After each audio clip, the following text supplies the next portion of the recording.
For those of you who don't know me, I'm Philip Munoz. I direct the program in Constitutional Studies and the Tocqueville program for sponsors of today's event.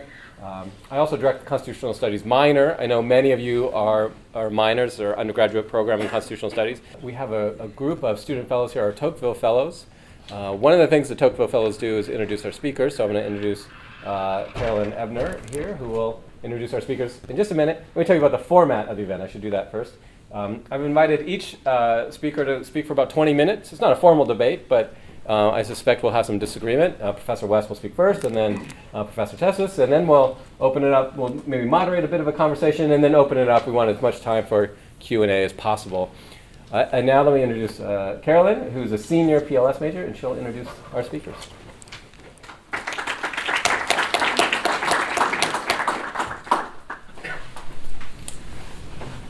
Professor Alexander Tsesis holds the Raymond and Mary Simon Chair in Constitutional Law and Professor of Law at the Loyola University Chicago School of Law, where he teaches constitutional law, the First Amendment, civil procedure, and seminars devoted to civil rights issues and constitutional interpretation.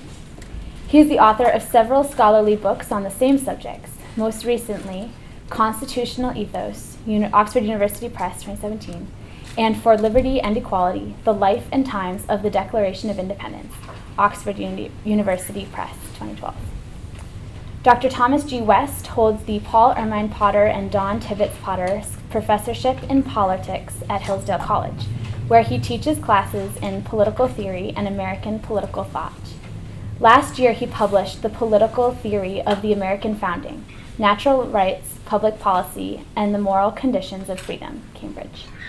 In his review, in the Claremont Review of Books, Professor Munoz wrote that the work makes an extraordinary contribution to our understanding of American political thought. Professor West is also author of Vindicating the Founders, Race, Sex, Class, and the Justice in the Origins of America, and numerous other scholarly articles. Please join me in welcoming both our guests and welcoming Professor West to the podium.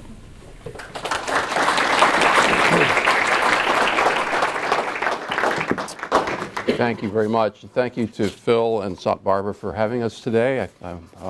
Hopefully we will have something to discuss, have some disagreements, or in any case, at least talk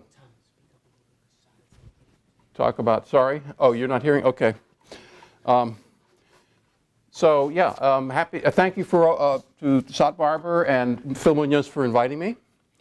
Happy to be here and happy to be talking with Alex Tsesis on the subject of sex and marriage, the family, and the founding.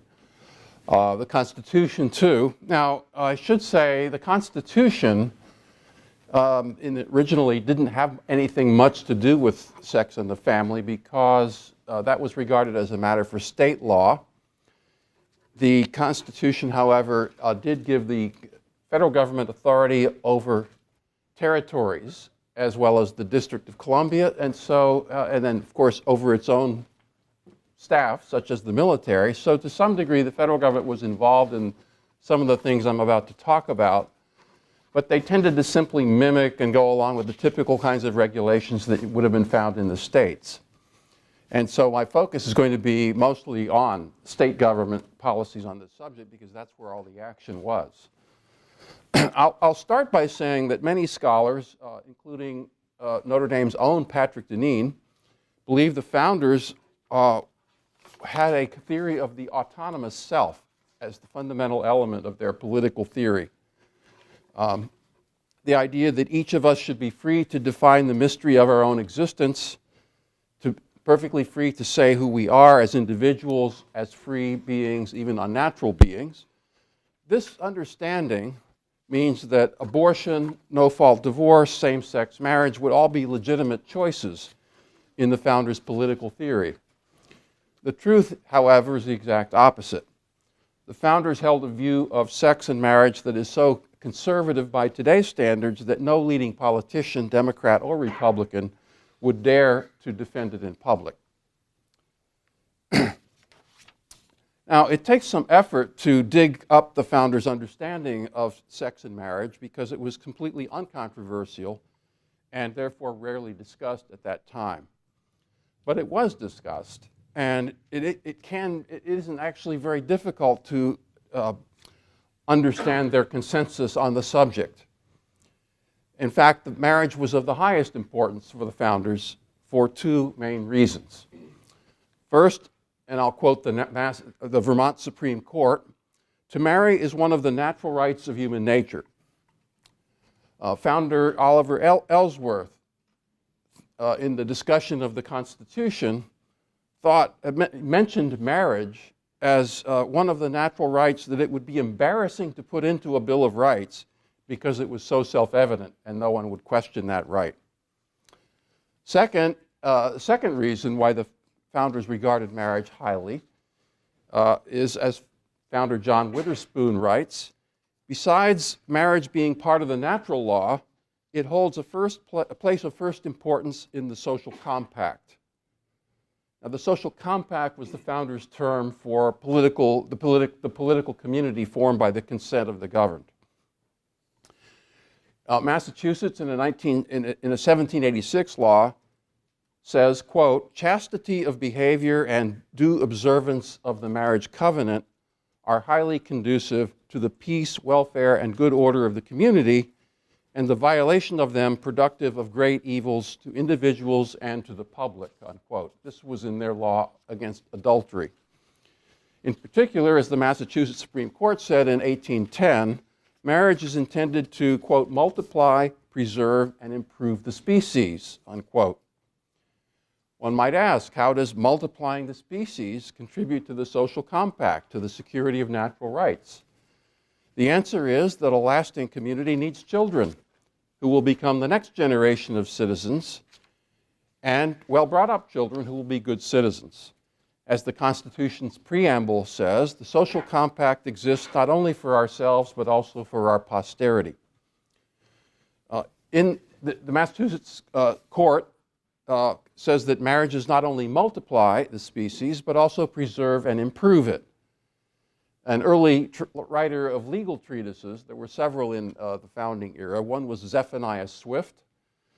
He explains it this way: "Not only is a married couple likely to generate children, but also to preserve and improve them because of, quote, that ardent affection toward their offspring which is implanted in the bosom of parents," unquote.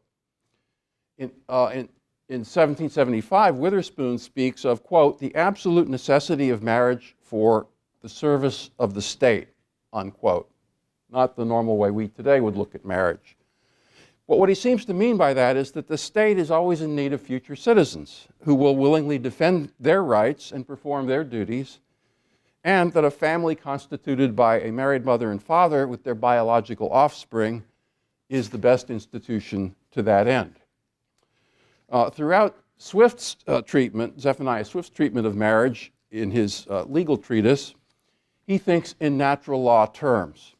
Incest, he says, is repugnant to the law of nature because this connection destroys the natural duties between parents and children.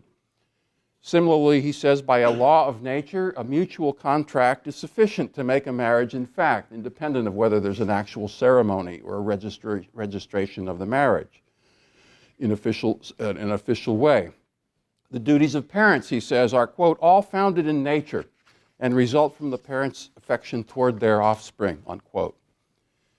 In his lectures on moral philosophy, Witherspoon spells out this reasoning, quote, "drawn from the public good," unquote, and that would support these claims. Quote, "Human creatures at birth are in a state weaker and more helpless than any other animals. They also arrive much more slowly at maturity and need by far the most assistance and cultivation.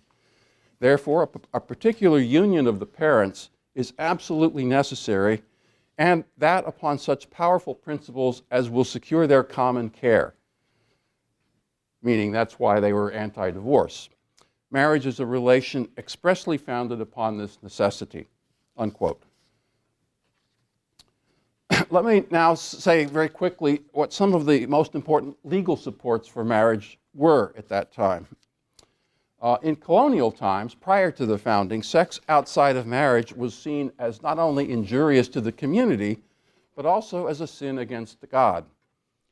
And therefore, all sex outside of marriage was taken notice of, and it was a matter of great importance to the state. After 1776, however, patterns of criminal prosecution of sex outside of marriage changed in accordance with the new understanding of the purpose of government articulated in the founding documents. Scholar David Flaherty writes, "The aims of the criminal law had now, after 76, consciously become the preservation of order in society without reference to the saving of souls or to the building of God's kingdom on earth." Unquote. This shift between the colonial and post-colonial brings law into conformity with the idea that government exists solely for the security of natural rights. The sex between an unmarried man and woman, called fornication, was therefore taken much less seriously after 1776 than it had been before. Afterwards, the concern, really the only concern, was, is there going to be a child that cannot be supported by its mother or father or both? Interestingly, between the period of 1761 and 1800, that is the founding era, scholars estimate that 33% of first births to married women occurred before the 9th month of marriage. You get what that means? Okay. I don't have to explain that at Notre Dame. The proportion of non-marital births in the founding, however, was probably less than 4%. And it remained below 4% until 1950. These numbers mean that although many women got pregnant, they usually got married before the child was born. This is in accordance with the founders' focus. Their concern was not whether you had sex outside of marriage, but whether there was going to be a child that would be a burden on the community. Their focus was making sure that those expenses would not have to be paid for by the state. A similar attitude existed towards adultery. Adultery was illegal everywhere in America during the founding era, but there was relaxed enforcement. There are very strict penalties for adultery written into the laws of the states, but very little evidence of actual inflicting of those kinds of penalties on actual adulterers. In fact, almost none that are in the legal record.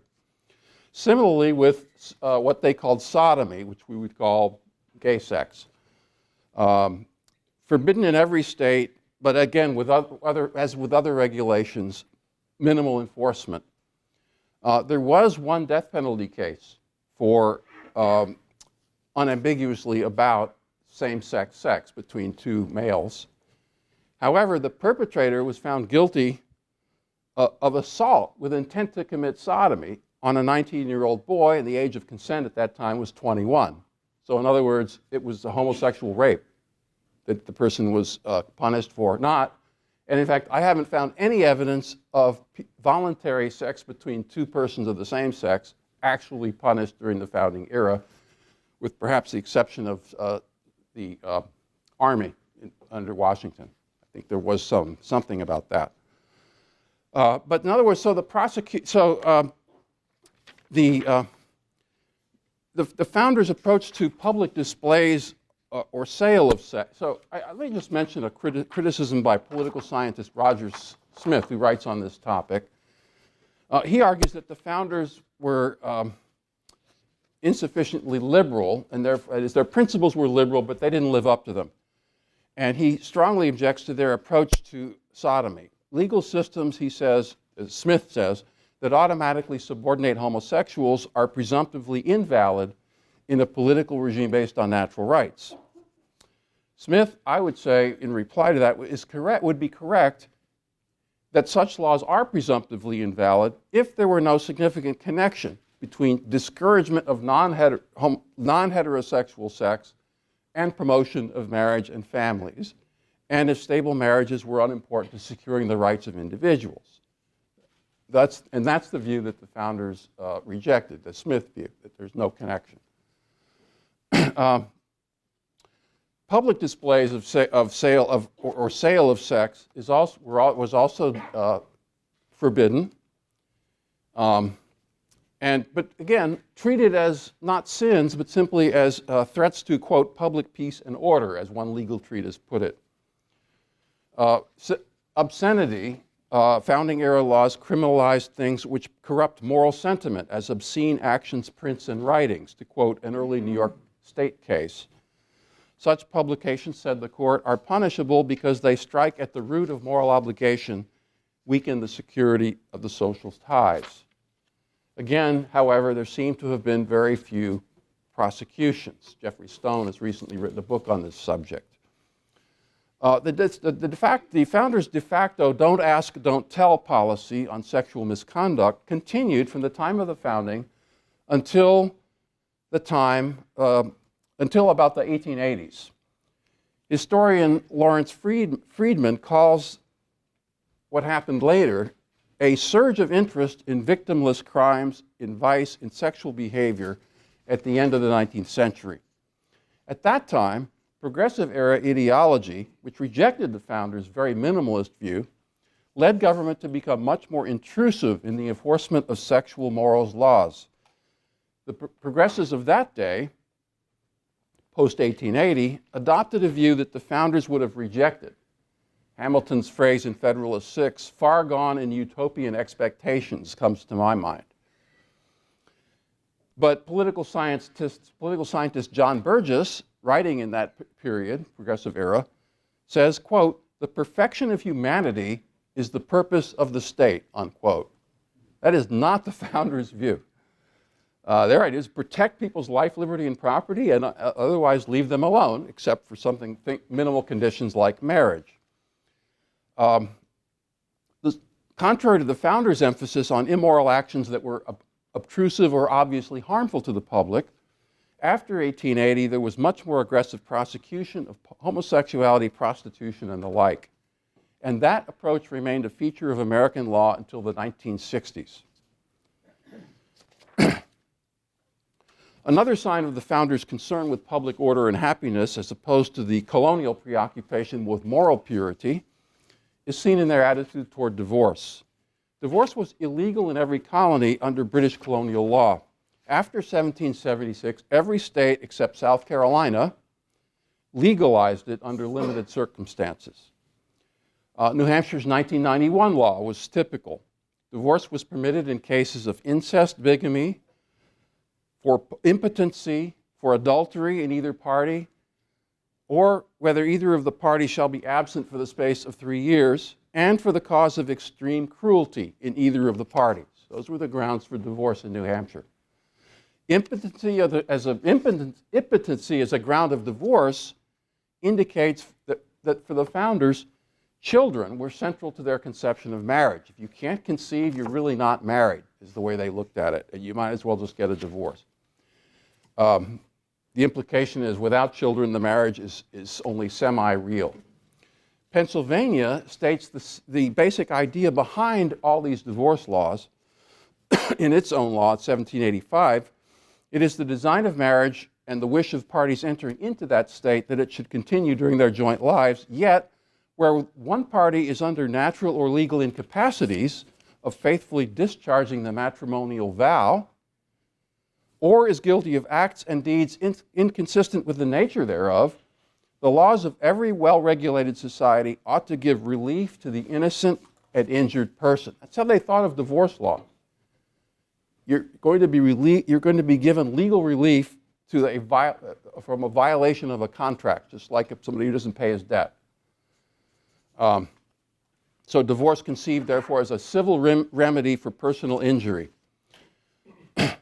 Now, my final topic of what they did legally to support marriage is probably the one that's most, well, I wouldn't say all these are controversial today, but this one I think particularly, and that is the idea that the husband would be the head of the household. In the common law of marriage, and this was in every state, the husband was the legal head of the family. A single woman or widow had many civil rights that were the same as men's, for example, owning property, suing, making wills and contracts, but when she got married, those rights were exercised by a husband alone on behalf of the family. Legally, all property in a marriage belonged to the husband. he had the right to determine where the family would live and how the children would be educated. The wife was legally obliged to care for her husband and maintain her children. In theory, the wife lost her distinct legal personality and became one person with her husband for many but not all purposes. And perhaps the most important benefit to the husband in all of this was one that he is denied in contemporary American law, and that is the right, a legal guarantee that he will be able to live together with his biological children and their mother while they are growing up. Only if he seriously misbehaved would his wife be permitted to divorce him and deny him that right. One of the remarkable facts about the early republic is that the laws of coverture, as this was called, this institution of marriage, were understood by both sexes not to be hostile to women's rights, but rather protective of women. To understand that, you have to remember that marriage almost always meant children, and that the source of their material support was a matter of some urgency at a time when general poverty prevailed in America. A husband's rights over the family came, therefore, with corresponding duties that he was held to by law. A single mother in the early republic could expect little support from the father or from government. A married mother and her children had, in effect, a lifetime legal title to maintenance by the father. That's a quote from a court case. He could not divorce a wife who wanted to remain married to him unless she violated the terms of the marriage contract, for example, by sexual disloyalty. After 1776, these laws of coverture were revised, always with a view to the well-being of both sexes and to the children. Legal historian Tom James writes, quote, "American courts understood the doctrine of coverture as being intended for the protection of women and therefore never something to be applied to their detriment," unquote. Historian Linda Kerber explains, these laws were, quote, "interpreted flexibly and modified significantly," unquote, by the courts. Although in theory a wife could not make a legally binding contract, in fact, another legal writer explains, a husband is, quote, "bound to fulfill the contract of his wife when it is such a one as wives, according to the usage of the country, commonly make, such as the purchase of household goods." In this case, the husband was legally bound to fulfill contracts that he did not make. So in other words, she made the contract, he's obliged legally to pay. That was how coverture was de facto understood in practice. In England, Reeve reports, husbands at one time had the right to chastise a wife moderately. In Connecticut, he says, quote, "The right of chastising a wife is not recognized by our law," unquote. Under the law of coverture, married fathers were custodians of the children on paper. In divorce proceedings, however, Tom James says, most American courts ignored the coverture doctrine whenever it was thought to conflict with the best interest of the child. James cites numerous early divorce cases showing that courts awarded custody to the mother on the basis of her husband's misconduct, again, violating the basic principle of coverture that the father is always automatically the custodian. The tendency in the courts was to ignore the father's formal right to custody and instead to grant custody to whichever divorced parent was not at fault. And generally, the laws of coverture were retained insofar as they reinforced the traditional division of labor between husbands and wives, a division that both sexes mostly approved of, and in other respects they were modified or abandoned. The legal rules governing the family were based on the belief that the natures of men and women differ in many ways, and that generating, supporting, and raising children works best when each sex specializes in those tasks for which it is by nature best suited. That's their view. One town described these sex differences in this way. Town of Essex, commenting on the Massachusetts proposed constitution, writes, quote, "Women have no deficiency in their mental powers in comparison with men, but there is a, quote, natural tenderness and delicacy of their minds," unquote. John Adams, in a letter on the subject, adds, quote, women's delicacy renders them unfit for practice and experience in the great businesses of life, the hardy enterprises of war, as well as the arduous cares of state. Besides, says Adams, their attention is so much engaged with the necessary nurture of children that nature has made them fittest for domestic cares, unquote. The phrase tenderness and delicacy, I would say, refers to men's greater average physical strength, as well as their greater spiritedness, willingness to engage in direct and open competition or fights with other people. Adams also implies that women's nature, being exclusively involved with childbirth and associated activities like nursing, is also inclined towards related tasks such as care of household and children.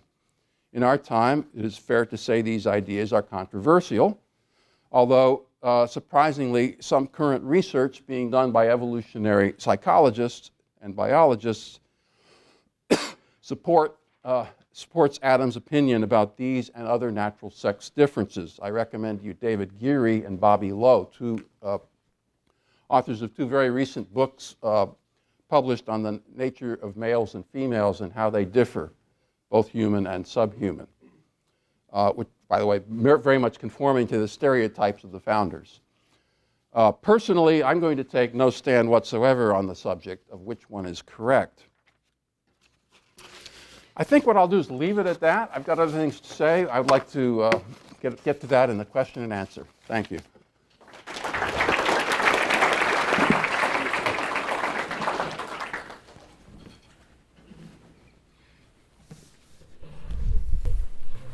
Well, thank you so much for coming, and much thanks to Professor Barber, Professor Munoz for inviting me here. I think I'm just going to give my remarks rather than addressing anything, any thoughts, and then maybe we'll have time later on to address specific points that each of us have made. My basic presentation will look at the problems with originalist interpretation of the Constitution and speak about those principles that exist in the nation's founding documents. I argue in a book, there are flyers of it somewhere around here that I just recently wrote, that the basic principle of the United States core documents is liberal equality for the common good. And I want to use that as the cornerstone of my arguments. And let me just say first that I think one of the problems with using the founding as being determinative is the lack of plasticity that it allows for the development and the of precedent, of common morality, and so on, in keeping with the founding principles, such as those dealing with sexual equality. When read narrowly, the initial framers, neither the original framers nor the Reconstruction era founders of the 13th, 14th, and 15th Amendments ever really considered there was a right of autonomy for sexual autonomy for gays and lesbians. It is in the broader evolving Constitution that sexual autonomy becomes visible, salient, and in fact very convincing. And it's this developing principle that Justice Kennedy uses in his recent opinion in Obergefell, the 2015 decision finding that gays and lesbians have the right, equal right to marriage, as well as the basic fundamental right to it as well. Where the originalist point comes in is in Justice Scalia's dissent, in which he confronts Kennedy for not following through with accepted principles that he finds to be historical. The root concept of liberal equality comes from the Declaration of Independence and the preamble of the Constitution. Here I think that we agree. Those are core documents that we have to honor, in large part because we have a text constitution. We do not have a non-textual constitution as you have in Great Britain, Israel, New Zealand. and therefore the text must be followed. The question is how to deal with this ancient text, which has only been modified 27 times, 17 times since the Bill of Rights, and yet to be able to deal with all manner of things. I mean, gay and lesbian marriage is just one of them. Net neutrality and privacy on the internet are others that we just don't have the time to consider. So taken together, the Constitution and the Declaration of Independence contain the underlying premises of government, which obligate government both to protect individual liberties and to honor equal human rights as necessary conditions for achieving the common good.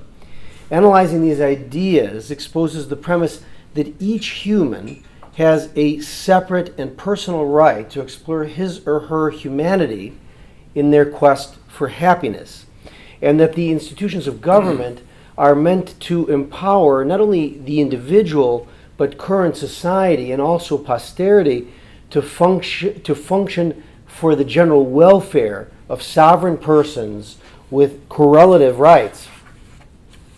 This predicate overlaps significantly, but has broad distinctions from, as well, religious communities and their uses of Scripture.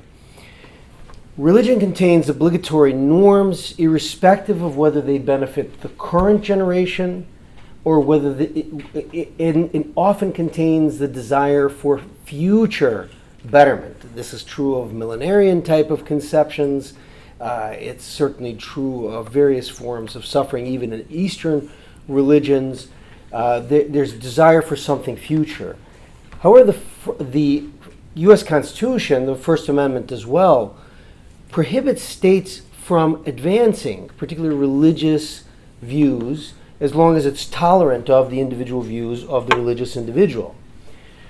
But in the religious sense, the views of the founders, Jesus Christ, Muhammad, Buddha, Moses, and who have you, are absolutely core to understanding religion. There is, of course, progressivism, and we call fundamentalism that speaks about the return to the past. So there is some movement in the evolution of religions as well, but nevertheless, the core understanding of the founders of those religious texts or those religious sects are absolutely core. And they're permanent. However, the rules of constitutionalism are evolving. The rules of religion regard an immutable supreme being as being from which emanates the obligations under that religion, and in fact necessarily speaks of something objective. Even in Buddhism and in Confucianism, it doesn't speak about any objective super being, nevertheless speaks about objective norms. And so the originalist philosophy purports to give this sort of sense of redemption as well to the Constitution, despite the fact that it's drafted by fallible people. Thomas Jefferson himself thought that each generation, that is every 19 years, had to form a new constitution, just realizing that there was this impermanence. We've not gone the direction of Jefferson, which would have been the founders and originalist concept of what the Constitution was to do, but we've actually gone to modifying the Constitution either through precedents, that is, say, Supreme Court decisions, or through a very, very few amendments to the Constitution. Our secular commitment to principles advanced and eased the transition from nearly universal legal condemnation of homosexuality to nearly universal acceptance of it. But the change was a long time coming, in part because of the reliance of religious norms in secular, constitutional, and statutory contexts. So I want to turn, not for very long, but to turn for a while to some of the laws that existed. And I want to speak, again, I don't want to address Professor West's specific points at this point, but I do want to contrast them from his, because he spoke about prosecutions at the time of the founding, which is a very important point. But I want to just speak about the communicative value of law and the communicative value of morality. The way that we perceive other people, in part, comes from the way that they are written into law. In Leviticus, of course, the core text that people generally use, which says that it prohibits man to lie with another man as with a woman. This went into colonial writings. For example, Cotton Mather speaks about the uncleanness and the debasement of sodomy and buggery.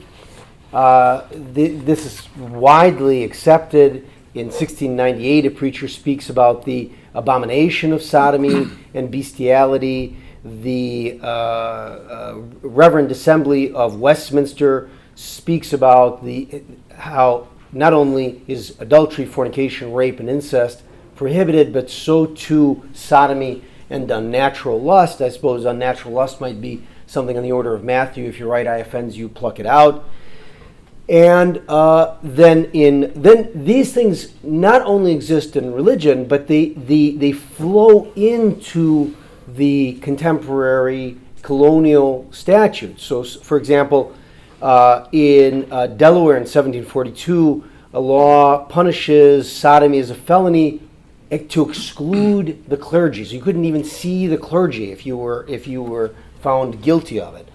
Legal pronouncements also say that a mankind who liveth with a woman as he does with another man commits an abomination, surely to be put to death, and calls it sodomitical filthiness, severely punishment by the laws. The same exists in New Jersey, in Connecticut, which speaks about any man who lieth with mankind as he doth with a woman has committed an abomination. In that case, unless the parties were very young, generally that meant if the parties were 13 years old, and in some colonies 15 years old or older, then there would be severe punishment for it.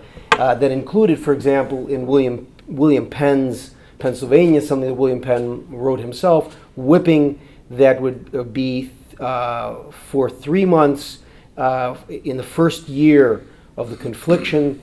But these laws also existed at the time of the Constitution.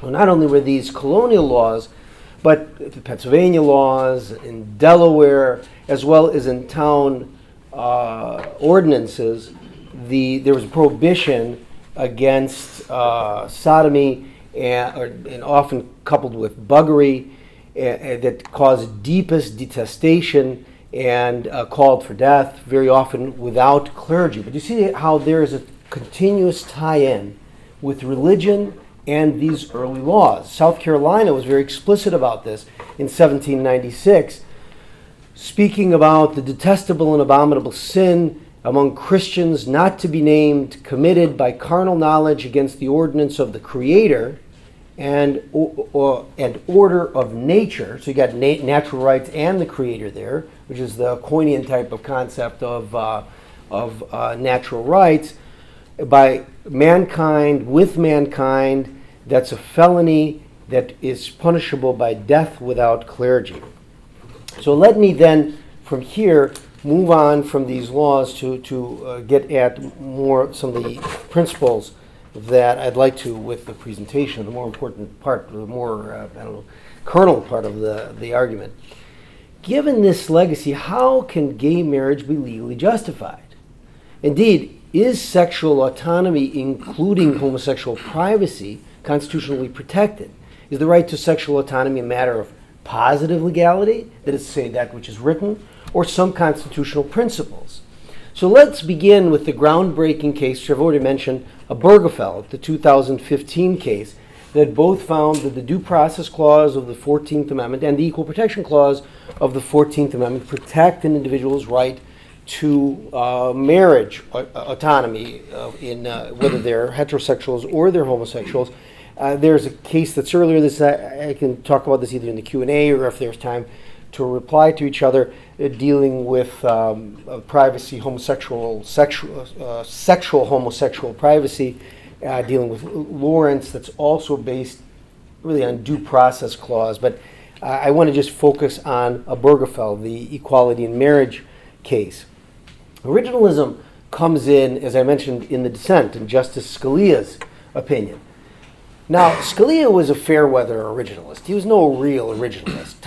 Justice Clarence Thomas is much closer to it. But if you look at Scalia's since the University of Cincinnati Law Review article, he explicitly says, I am a fair-weather originalist. He uses originalism in his opinions when they are beneficial to his political view, and he deviates from them consistently and really unapologetically when they are not. In Obergefell, he does use originalism, and he says that which the majority did is a judicial pooch, it is egotistical, and it is astounding hubris, even made out in the veneer of law. He argues that the opinion is profoundly incoherent and relies on mystical aphorisms of the fortune cookie, which is just I would only say that's got to be an ad hominem attack, as he often creates ad hominem attacks at his fellow justices. So Justice Thomas also uses an originalist argument. I think his is much more truly originalist. And I'll talk about that if somebody wants to bring it up in the Q&A. But just in the interest of time, let me speak about Justice Kennedy's majority opinion, which is much closer to the sort of evolving concept of constitutionalism. He argues at the beginning of opinion to the nation's experience of the rights of gays and lesbians. So the experience of is not the originalist meaning. He refers to the nation, indeed to the world's moral evolution in respect to same-sex intimacy. Most importantly, Kennedy conceives of this as a dignitary interest of homosexuals. And dignitary interest, I believe, goes back to the concept of the second paragraph of the Declaration of Independence, that we are all born with unalienable right to pursue happiness. Not the happiness that the founders thought we have, but happiness, and I presume, would be more to something like an Aristotelian concept of rational will, but in the individual. To further demonstrate with the break with previous views, Kennedy speaks about homosexuality having been a mental disorder, according to the American Psychiatric Association, until 1973. That, of course, is not religious. That is supposed to be based on science, and he speaks about that no longer being the accepted view. In fact, it's a view that's frowned down upon by virtually everybody in the psychiatric community. Following his brief historical background, Kennedy launches into a sensitive investigation of fundamental rights and equal protection. These contributions to precedent are not merely formalistic, but sensitive to the harm caused by the prohibition against gay marriage. Notice that he uses no religious ethics in his opinion. As the majority sees it, that is, the majority written by Kennedy, history and tradition are guides for constitutional interpretation, but they are not determinative of its words. They, as he says it, do not set the outer boundaries. In fact, he says future generations are entrusted to rely on new insights about the legal incongruity and set aright the past discriminations that comport with the Constitution's central protections. That is to say that the majority is not going out on a whim, but basing the progress on a level of popular morality and central constitutional principle.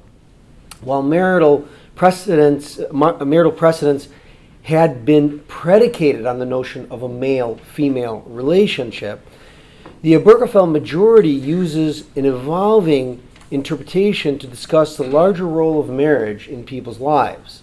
Those larger principles of marriage apply just the same to same-sex marriage as couples who are homosexual. So he speaks about the right of marriage as being one that's protected by individual autonomy, that's number one, Number two, the commitment of individuals, the ability of individuals to make commitments. You could say, well, they could live together, they could have a social contract, and that's absolutely true. But there are many things that would be prohibited to people. For example, making life decisions, health decisions without explicit contract, and that even that's typically overridden.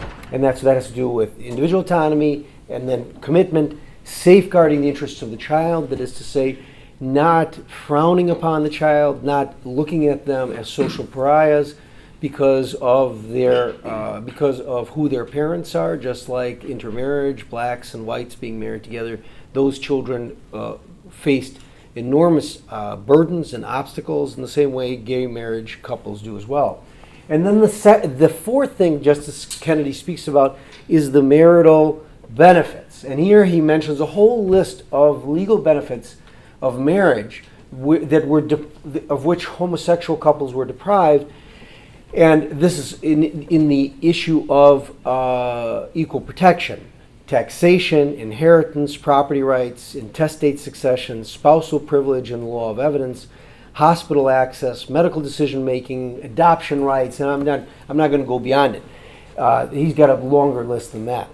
He's got two things going there: the due process clause, which in its substantive format has to do with personal autonomy, the ability to make a decision, whom we associate with, and our ability to make to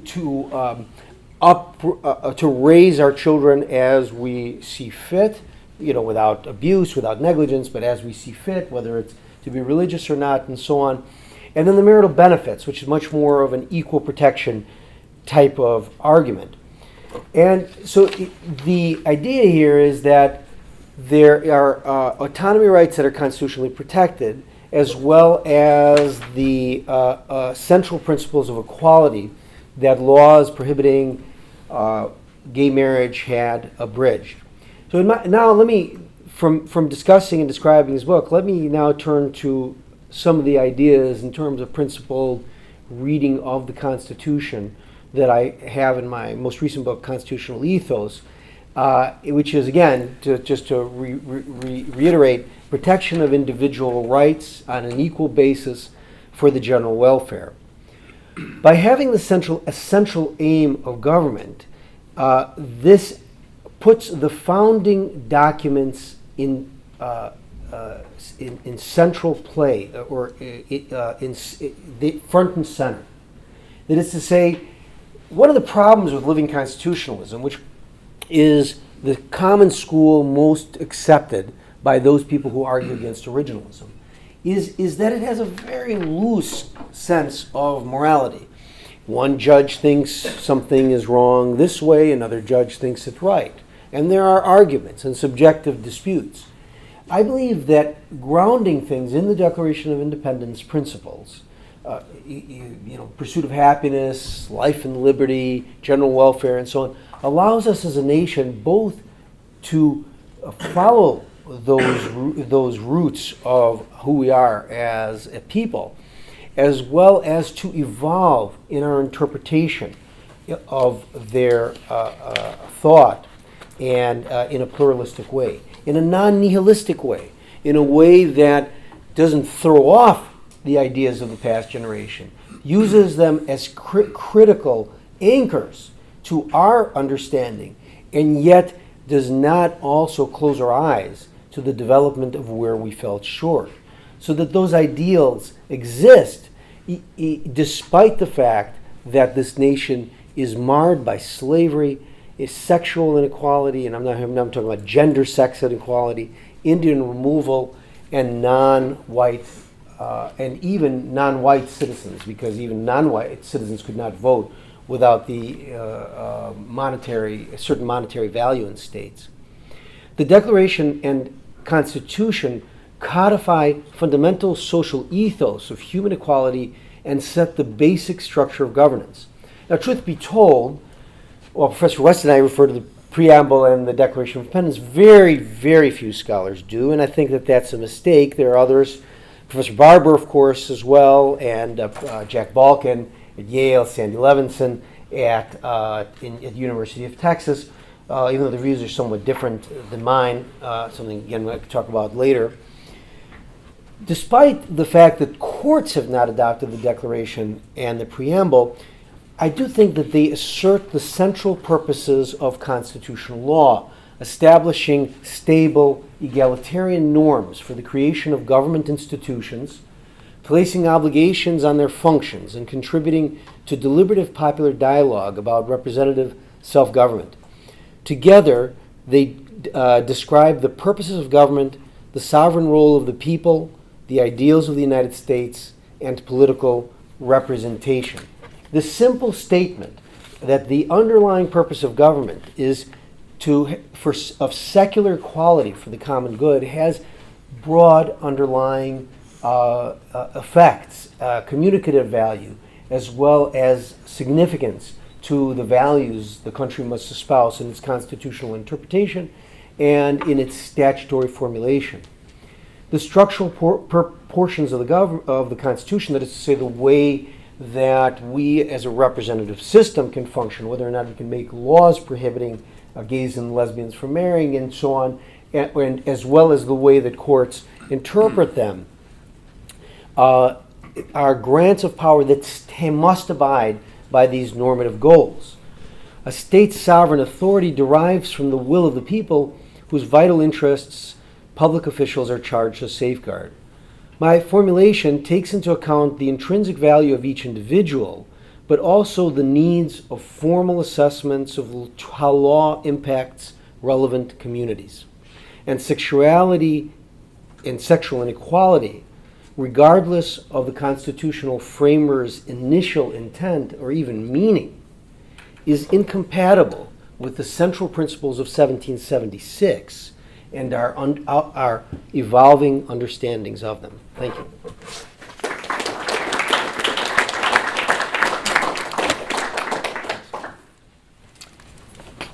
Thank you, gentlemen. We have about 15, 20 minutes, 25 minutes for questions. I'm going to ask in just a second any undergraduates to ask a question. We have a tradition here that our undergraduates ask the first question, but let me pose a question just for conversation for you as the audience prepares their questions. I was struck by your talks. Professor West, if I understood him correctly, the whole talk centered around children. Marriage for the Founders, as you present it, was all about children. And Professor Tsesis, I don't think you mentioned children. So does the whole difference between you and your different understandings about marriage and the Constitution have to do with children? If you think children are central to marriage, you're going to basically come down with Professor West. If you get rid of children, you come down with Professor Tsesis?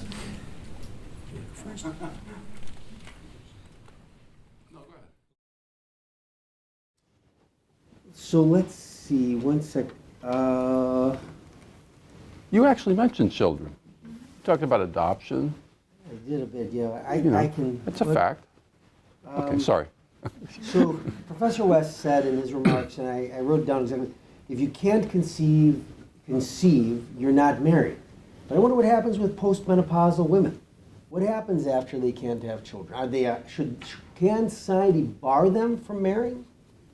And what about people we now in our present era can easily discern whether either the male or the female is infertile? Low sperm count, problems with ovarian cancer. I mean, removal of the ovaries. You're done, right? That I don't think is. It would be unconscionable. It strikes me to say 70-year-old women can't marry. And so marriage is only partly for the conception of children, and nowadays even more the fact that you can adopt if you qualify for adoption. Now you might say gays and lesbians should not be allowed to adopt. That's I think a different argument. But marriage has always been, it's included. Abraham and Sarah were married well into their 90th and their 80th years before they had any children. Well, because Hagar was, he had an early child with a concubine, but not so Sarah. Well, I'll comment on that. So the founders didn't hold the view that if you don't have any kids, you're not married. What they held the view of was if two people presumably of age get married and they don't have children or can't have children, that can be a ground of divorce in some states, not every. And the idea behind that was, well, that's really what people get married for. Now, Alex correctly says, well, people get married for other reasons, primarily because they're in love and they want to be together and stay together. And there's that. But what that means was, what I think that meant in the founding was that the understanding was that the marriage was normally going to involve children. When people in their 70s get married, people then and now regard that as a little strange, but okay, people can do that. It's not a big problem. You're not going to be banned from that. And there is, of course, mutual support and the moral effects of marriage. One of the points made in the founding that I only briefly quoted was a lot of talk about how men and women are good for each other too, not just for their children. Marriage tends to, because of the mutual rights and duties in marriage, men and women tend to make each other better and better citizens. Witherspoon, in one of his quotes, said, you know, that through the love that you have for your spouse and your children, you begin to develop the idea of loving a larger whole than yourself, which can then hopefully carry over into the larger community. And he said that's also a good reason for marriage. So, no, it wasn't. But the centrality of children, though, you rightly say, that was important for them, because for them the question was, who's going to be the future of America? They didn't believe that immigration was the answer to that, like we seem to today. They thought Americans need to generate their own kids. And that's what marriage is for, and that's why we should discourage sex outside of marriage and favor lifelong marriage. Okay, let's open it up. Any undergraduates with a question?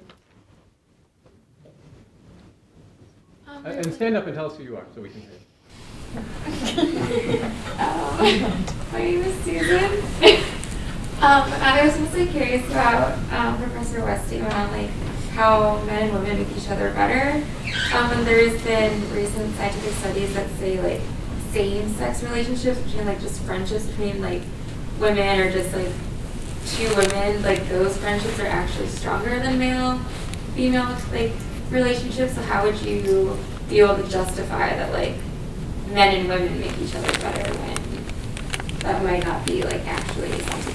Well, founders were very familiar with the fact of male-male and female-female friendships, and they were in favor of those. So whether you want to certify it by putting the stamp marriage on top of it is a separate question, but they thought friendship was great.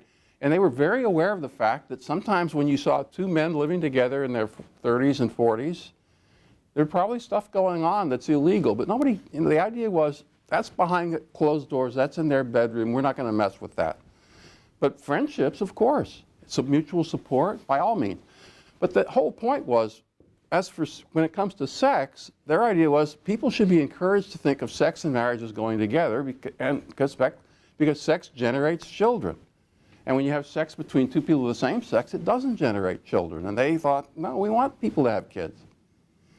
You can adopt, that's not the same. It's not really, it's not anybody's child except by law at that point. There's a biological, powerful attachment between a parent and an actual offspring of his own or her own. And they thought that was the basis for the kind of love.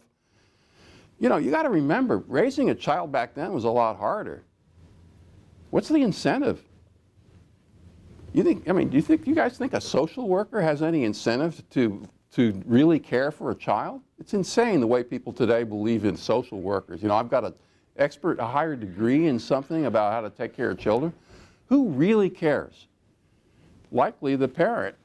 And so if you can get two parents together, two biological parents, and keep them together, marriage, right? Keep them together. That's likely to be the best deal for children. That was their view. Other things are true too, like you say. That's true.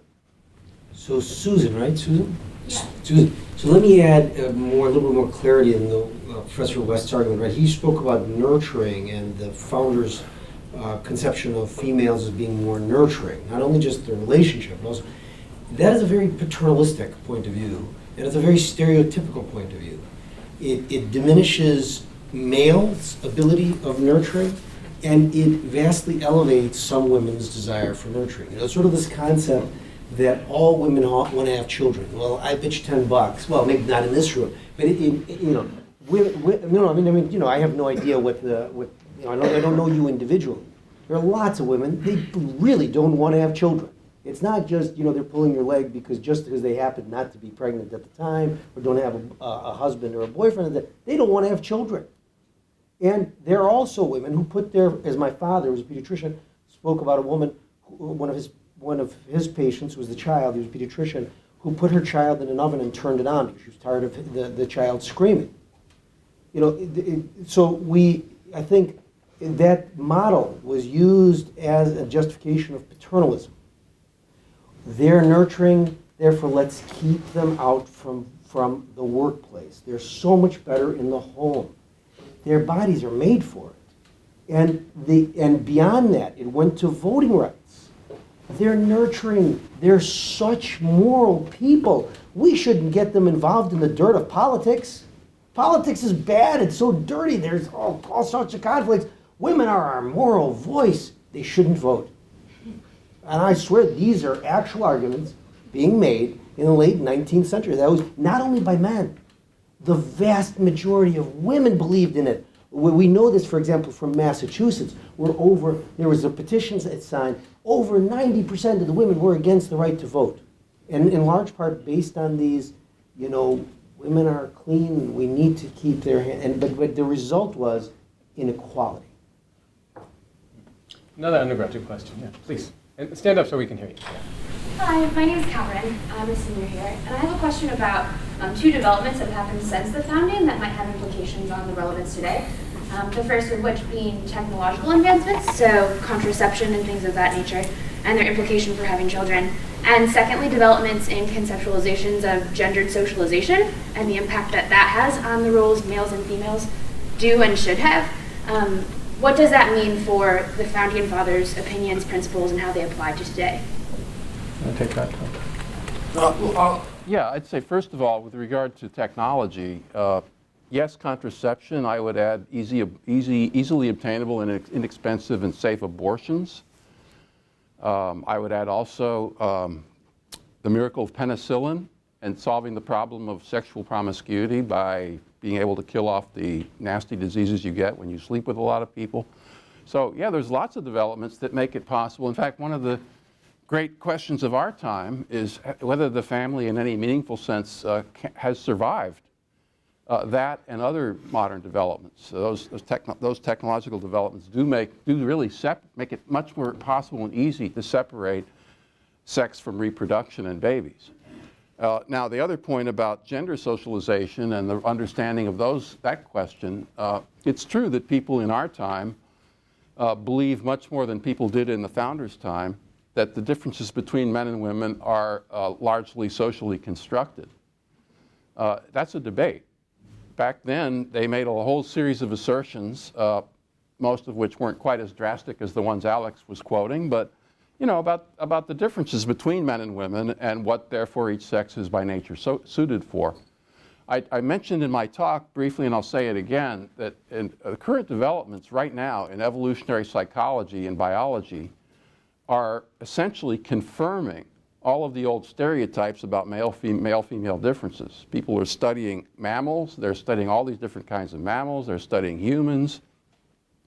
It turns out, for example, that women excel men at talking, and they're really better at talking, and they're better at manipulating. Women are better at men at recognizing certain kinds of facial expressions that are dangerous to them.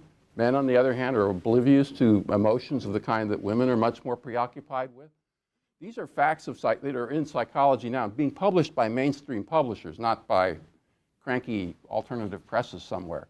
So I think right now we're in a period where there's a massive rethinking going on of the whole claim that's been made about the social construction of gender that has become so powerful in our time, to the point where if you openly oppose it, unless you're in some field like evolutionary psychology, if you openly oppose it, you're risking your career.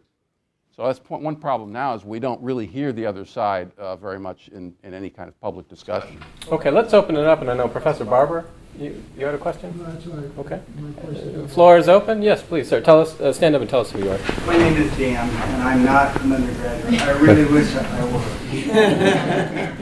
I'm a retired lawyer in town, and I had a question for you, Dr. Tsesis, about your analysis of, the Constitution's capacity to adapt and to evolve, to accommodate technology and new things that happen. It seems to me that you gave short shrift to the originalist position, where you, it seems like Scalia isn't saying that all of these things should, their feet are stuck in concrete in 1776. Instead, he's saying the Constitution provides a way to accommodate those things, but it's not through 5 judges on the Supreme Court telling us what's right and what's wrong. It's through the ballot box. If the people in Texas don't like sodomy anymore, then they change the law. You don't go to the Supreme Court and say that all laws against sodomy are unconstitutional. Or if you don't like the inheritance laws under DOMA, you change DOMA. You don't go and get rid of. There are ways to amend the Constitution, and there are ways to pass legislation. So the way you change what the founders set up is through the ballot box. Okay, so originalism is more democratic? You're getting at a very core concept of originalism, one that you didn't mention, but I'm sure you're aware of it for the audience. So the originalist thought would be that it would it would prevent subjectivism on the part of judges, right? That judges and justices, of course, as well, would be able to, would use something, that there would have to be something objective and prevent individuals. And the other thing is the federalist aspect that you mentioned about states and voting, which Scalia mentions quite a bit in his opinion. That works out in some of his opinions, certainly not in others. It didn't in Bush v. Gore, which looks like it's a pure political opinion. In the originalist views just recently by Keith Whittington about the Electoral College, he completely deviates from originalism. In fact, what we wind up getting is we have Scalia, who's an originalist, or a fair weather originalist, and Thomas, and they disagree. We don't have originalists agreeing. In fact, the originalist school is in complete disarray. They argue against each other. Randy Barnett argues against Gary Lawson. Well, rather than using terms. The originalist meaning school, which believes that we look at what dictionary definitions say. How do people use the words? An impossible thing to do. Dictionaries are not only different, but to try to get at the actual linguistic pattern of the people is also not really feasible. You can get at the things that were written, and maybe you use that, but that they're talking about popular meaning. I don't even think it's feasible. Originalist intent, of course, which is the intent of those people who that school has really moved away. Is it the people who wrote the Constitution, the people who ratified the Constitution, the people who spoke at the Constitutional Convention? In Pennsylvania, almost nobody spoke at the Constitutional Convention. James Wilson, a couple of others, not many people, even anti-federalists. And then we have the school that says, well, we look at the reasonable person at the time. What about the Democrat? We're about to run out of time. So Oh, what about the okay, Democratic sorry. element? So they're in disarray. The Democratic element, I do think, is a very good point. I actually think that in some ways, this point is made with Roe v. Wade as well, that there could be a strengthening, and that people would be more convinced if it came from the Democratic side. I'm not going to go into, just to go say very quickly, the counter-argument is that courts are made to protect individual rights. And if desegregation were to go through popular will, it would not have happened in Mississippi and Alabama when it did. Let me ask you a question on, because we are about to run out of time, on the predictions for the future of constitutional law related to sex and the family. And where will we be a dozen years from now? Is it plausible that Obergefell, the same-sex marriage case, could get overturned? Only have to count to 5 to overturn it. Is there another case down the line? Are we going to have people talk about polygamy, or what do you see happening in the next dozen years or so? Oh, me? Sure, both of you. I think absolutely. I think polygamy is the next logical spot that's going to fall, because at this point, the case is built on the case that prohibits polygamy is based on repulsion, and that's what the laws against homosexuality were built on for centuries. It was repulsion, and but there are immense complexities. If you marry your first wife, let's just say polygamy could be polyandropy also, though, to be equal. If you marry your first wife and the oldest wife did not want you to marry a second wife or a third wife, are you allowed to do so? So that's something people are trying to unravel. There's a really interesting article by, I think, Adrian Davis at WashU, who argues that when you enter the marriage contract, you must agree to polygamy rather than your spouse just springs it on you. I have something to say. And because it's a contract, right? Professor West spoke about that as well. That's the thing comes to mind. But so state recognition of polygamy you see as inevitable given? Not inevitable. It has to be the court. The court must overturn itself. But you see that as a logical That seems the follow-up. absolute Look, the basic situation we're in today is that we have replaced the marriage model for raising children with the child support model. This is something almost nobody gets anymore. Marriage is over as a legal institution that means anything.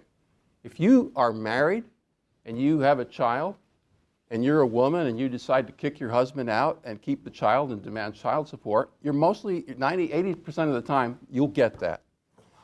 And that's the incentive structure that is currently built into our system. We have the older model was, of course, male and female get married and stay married and take care and raise their children together based on mutual contributions to the same enterprise. Under the child support system, a married person who divorces is in no different situation than a person who's simply cohabiting with someone of the other sex and kicks them out. It's the same way. You still get child support. You don't have any different legal status as a married male or a single male from the point of view of the basic situation you are in life. Which means, from my point of view, what difference does it make how you define marriage? I think the Supreme Court at this point can define marriage any way it wants to, and it will make zero difference. The reality of our society is that you have a situation where a very large majority of males are being put under legal mandate to pay for the raising of their own children without any opportunity to help raise their own children. The idea that we are living in an era of unleashed individuality is the opposite of our reality. For men, in the Hillsdale paper, Hillsdale's a town of 8,000 people, 3 or 4 people a week are sent to jail for failure to pay child support, and they're almost always males. If you're in family court, lawyers all over America will tell you if you're a man and you go into family court, you don't even have a chance. Female lawyers, male lawyers, that's the reality of our situation. It doesn't matter what the marriage rules are anymore at all. So fine, polygamy, incest, what's the difference? Is it conceivable to either of you that in a generation or two, the state will simply get out of marriage? There'll be no more legal marriage? I mean, you say we're almost there right now. No, that would be what would really be helpful is if the state would get out of the field of child support altogether. Then men and women really would be equals. One thing our law can't stand is the idea of treating men and women as equals. The idea that somehow we're in an era of equality is insane. Men are always behind the 8 ball in the legal system, and anything having to do with custody, marriage, children, that's the way it works. And within a marriage, women run the marriage typically now because they know they can divorce threat.